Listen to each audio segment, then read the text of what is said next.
Method Getting Started. What is the role of a negotiator? In my mind, there are a number of things that we have to keep in mind as negotiators. And when we talk about being a negotiator, I would say that a lot of us may find ourselves in that role, even if we don't have that title. And certainly a lot of my work and the work of a lot of my colleagues in negotiation has taken place when we have been managers, team leaders, owners of companies, and that sort of thing. So in negotiation, though, I think it's really important to remember that we represent the interests of our constituency, which might be an organization, which might be a community, which might be some other group.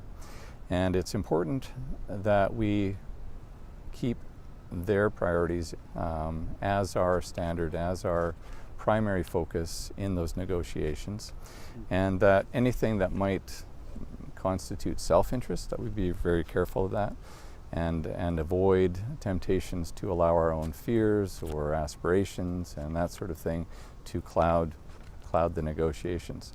It's also important for us as negotiators to understand and communicate in advance the larger context of these conversations. So if our own organization or group has a sort of a bigger picture in mind around these negotiations, it's good for us to know that. It's good for us to share that in those negotiations, and also to know what our boundaries are in that negotiation as individual negotiators. What do we have authority to do? What sort of promises can we make without additional ratification? Where do we need that ratification? Who do we need it from? Those kinds of things. We also need to come to the table in good faith. We need to be careful that we don't just sort of come there saying, yeah, we're going to say whatever we want to say, and it doesn't really matter whether we follow through or not.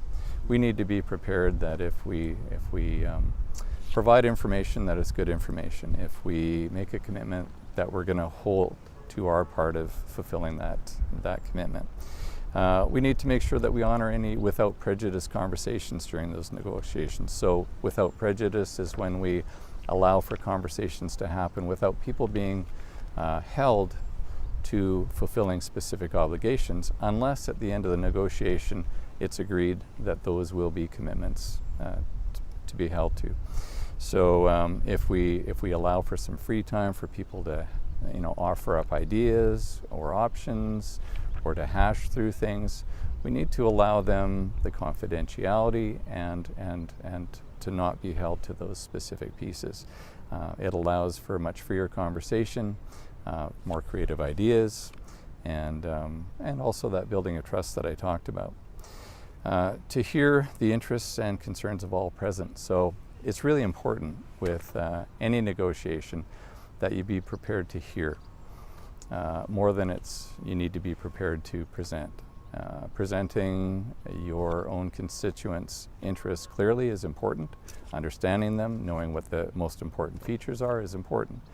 But truly hearing the other parties is important, and we need to make sure that we can hear them, test our own attitudes and assumptions to make sure that we're not screening out things that are important to them. Sometimes we can do that inadvertently. Sometimes we do it because we might think that we have better information than they're presenting, or that there's something else that's not right about what we're hearing, and so we might start to disregard or disrespect some of the things we're hearing. And it's very important that we not do that we continue to keep an open mind in terms of what they're saying, even if we feel that we know something different. And by doing that, by hearing that and acknowledging that, a lot of times we can break down some of the barriers and allow people to feel heard and to be truly heard, and to be able to reflect back to them what we're hearing, and to be able to build those pieces into any future agreements. Very important. Also, in the process of that, to be able to hear creative solutions.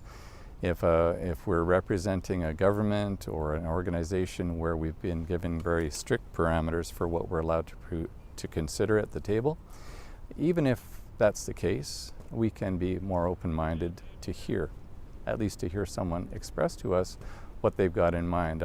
So having been with the government for a period of time, I had a chance to see situations where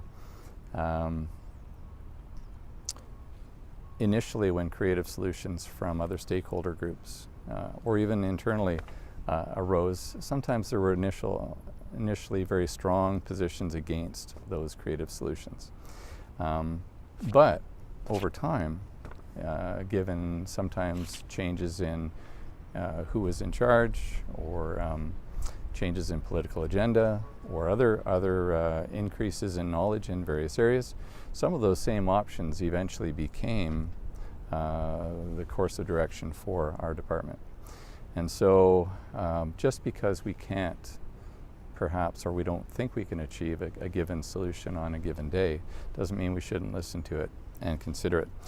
Another one is that we should always go back to our constituents and check on issues or decisions before we make them, if it goes beyond, or we think it may go beyond what we know or what we're authorized to do. Very important to check in with them and to allow for that, to be able to stop a process and say, you know what, this is good, I feel we're making progress, but I'm going to need some time to get back to my people and talk to them, and can we resume this at a later date? Very important not to rush things.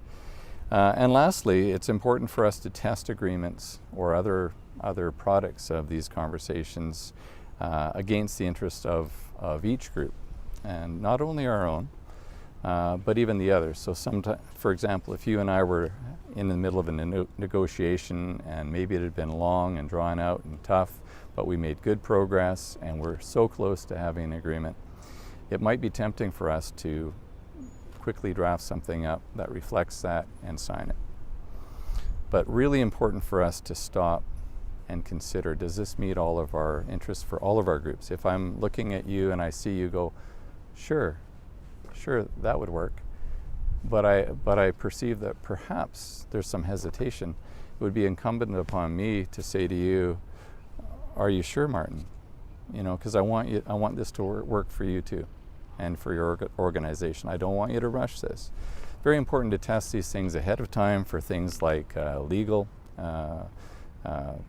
make sure that all legal criteria are met, make sure that policy requirements are met, make sure that an arrangement is sustainable, livable.